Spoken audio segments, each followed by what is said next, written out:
everyone, and welcome to another episode of 1923 Main Street. Home of the Disney Travel Podcast with the latest Disney travel news. We are your hosts. I am Mike Braddock. And I'm Amelia Braddock.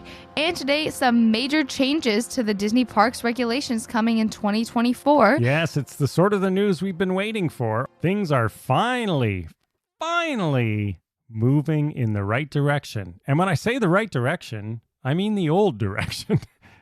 So we have... the right direction. Backwards! Yeah, backwards. Things are going backwards at Walt Disney World, and we are happy that they are. So let's talk about this, because it's not good news for everyone. This was sort of how I would say it.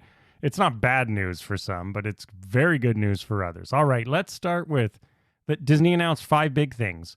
The first one is... the biggest thing, in my opinion, is they are removing park passes for date-based tickets specifically. So explain what that means. So first of all of these start January 9th of next year, 2024. And so... oh, let me just say before we begin. This is announced because as of May 31st, you can start booking your 2024 vacations. So at the end of this month, you can start booking for next year. And so they wanted you to know, here's all the stuff that's new next year. Or old again. Yeah, everything new is old again, isn't that? Or everything old is new again? I don't know. Whatever that expression is, it applies right now. Okay, date-based tickets is the key here. Yes, so starting with park visits, like I said, January 9th, 2024, your theme park reservations no longer need to be required if you bought a ticket. Like if you bought a 1-day or an 8-day or however many days for, let's say, like April 12th to April 17th, like days that are specific, not if you have an annual pass. Yeah, so basically, if you're like and this is really good news for people who don't go as frequently as we do. If you just go once or once a year or once every 5 years, Park Pass was a pain because you don't do it a lot and you're not really sure how it works, and you may not necessarily know what you want to do every single day and all that sort of stuff. So in advance. So now if you book a hotel and then you buy a 7-day pass, you can just go to the parks, any park you want, whenever you want, and not worry about it. So that's great. However, there are people like us who are not locals. So when we go to Walt Disney World, we're obviously out of state, in our case out of country. When we go, we do book a week's vacation. We are still going to have to pick our parks a year in advance, which is a pain, right? So we are hoping that if you are an out-of-state Disney World traveler who has dates booked at an on-site hotel or Disney Vacation Club villa, you will not require park passes. That's our hope. Well, it makes sense that if you book a hotel reservation, then you're planning to specifically stay there for a week. So I don't see why it would be different than if you bought like an 8-day so pass. as it stands, really nothing. If you're an AP holder, nothing's changed for you. Whether you live in Florida or not, you're still going to have to book park passes. So not good news for us, but really good news for casual Disney travelers, I think. And it is at the very least a step in the right direction. After all, yeah. Yeah. Now, they did do, I don't know if point number 2 is supposed to compensate for that. I don't think it does. Now, if you're a local Disney annual pass holder in the Orlando or Florida, this one is good for you. If you're out of state like us, it is meaningless. So the next thing Disney has announced are good to go days for annual pass holders and cast members. And on those days, they will not need a theme park reservation. Yeah, so it's sort of weird because they're going to do select days. So they're going to say, I guess, hey, from April 7th to 9th, you won't need park pass reservations. Well, thanks, Disney. Yeah. For us, who's booking 3 weeks a year in hotels, this, unless it happens to fall on our week, and it's not going to be for 7 days, I doubt. Yeah. Anyway. In which case we would likely have already booked our park pass reservations. So this won't help us at all. But if you are a local annual pass holder, then this is going to be good for you because you can just sort of go on a whim on those days. So basically what they're going to do is they're going to know which days are low attendance, and those are going to be the no park pass required days for APs. So that's good for cast members and Disney local Orlando/Florida annual pass holders. Not good, again, The out-of-state annual pass holders really get nothing is the bottom line here in terms of park passes going away. So Disney, if you listen to our show, please consider those of us who do stay on site for 3 weeks a year in hotels and give us a break on Park Pass. All right. Number 3, I don't personally care about, but I know a lot of people do. A lot of people will be very, very excited to find that the Disney dining plans are finally returning. And I believe this is in addition to their current voucher system. Disney Resort Hotel guests who purchase a vacation package starting with stays beginning January 9th will have the option to add on the Disney Quick Service Dining Plan or the regular and returning Disney Dining Plan. Yeah, so the key here is you got to book a vacation package to do it, which is fair. Hey, this is what we're asking for the annual pass. So Disney does know how to do it. Now, again, missing in the details as far as I've seen so far, more news may come out, is DVC members used to be allowed to buy dining plans when they had a booked hotel stay. We don't really, the dining plan doesn't work for us. We don't get value out of it. I know it is good for some people. So if you're a DVC member, we don't know yet. Right now, it doesn't look like it will be, but more details will come out, I'm sure, between now and they're going to have it sorted by May 31st, obviously. Yes. These are just the initial headlines to get you excited and ready to book your next vacation. So Disney Dining Plan is back, right? So again, if you're a casual Disney traveler, it's, I see how it's more convenient. Forget the economics, yes or no, depending on how much you eat and all that stuff. It is just a lot easier on the dining plan. We have done it. We used to years and years ago, not really anymore, but so that's a good thing. Now, number 4 is not really new. It's more like, hey, we're still going to do this. Yeah, it still is good news.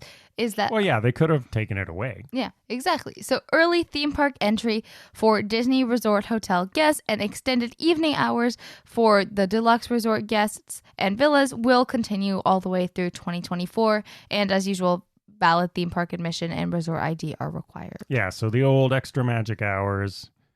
And you listen, in our recent show, we talked about how good these still are. So especially the late ones for deluxe resort hotel guests. And they're also free. Yeah, that's what I mean. Better Just than buy the yourself paid a late popcorn. night. Yeah, so that's good. And then the last one, finally, something we can take advantage of. Yes, you are now able to plan ahead with the Disney Genie Plus service. And so you no longer have to get up at 6 a.m. day of to book your resort before you go and book your rides. Yeah, this one's interesting because there are no details.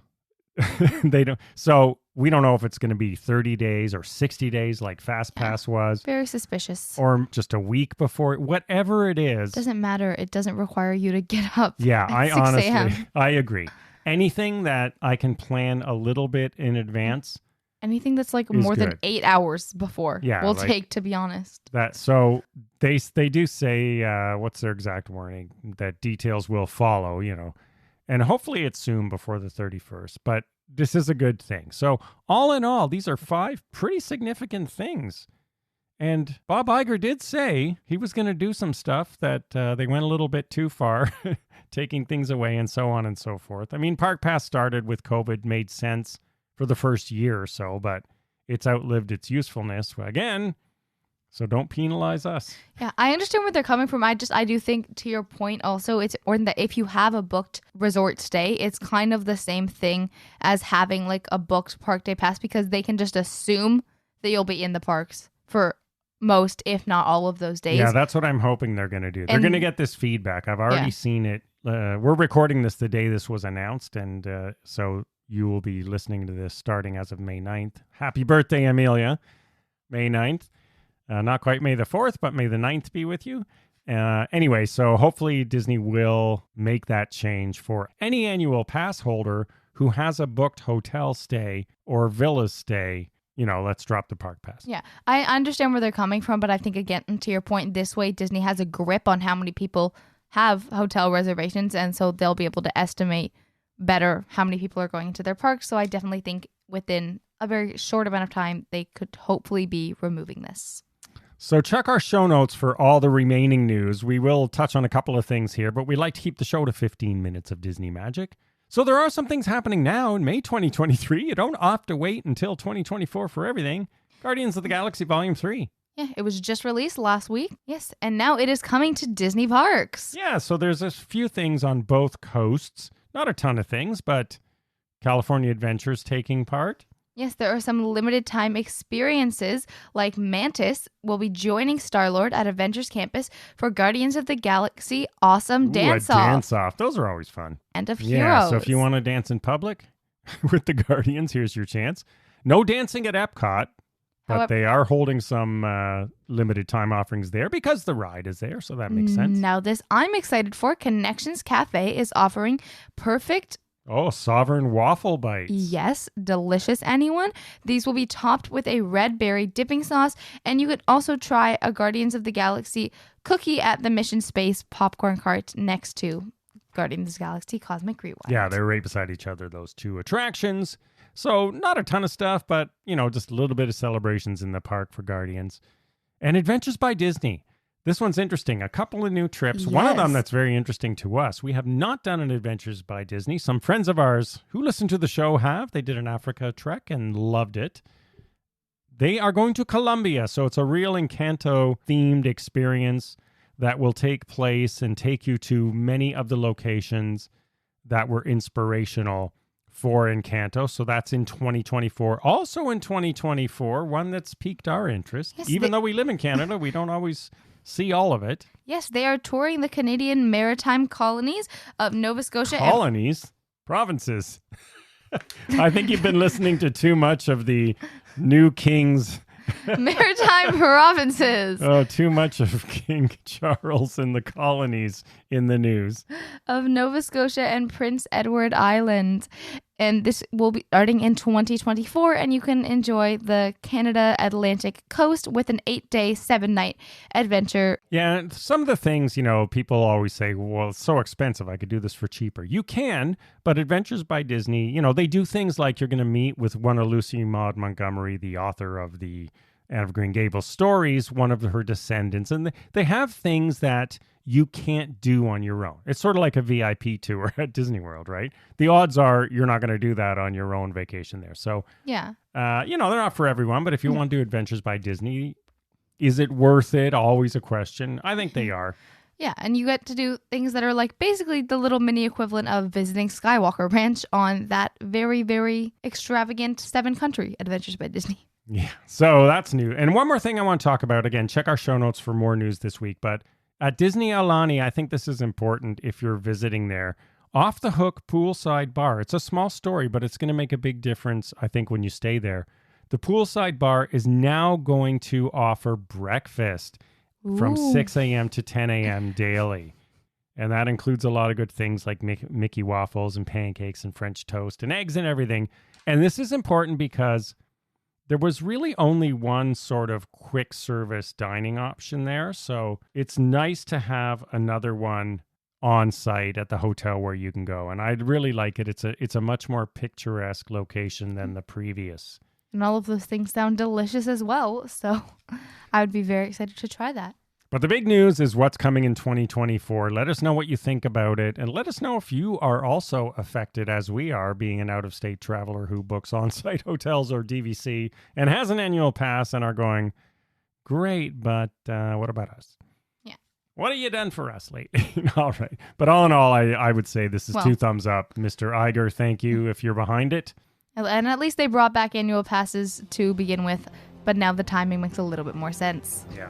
All right, everyone. Thanks for listening. As always, follow along on social media at 1923 Main Street. And we will see you again next week. Have a magical day. Bye-bye.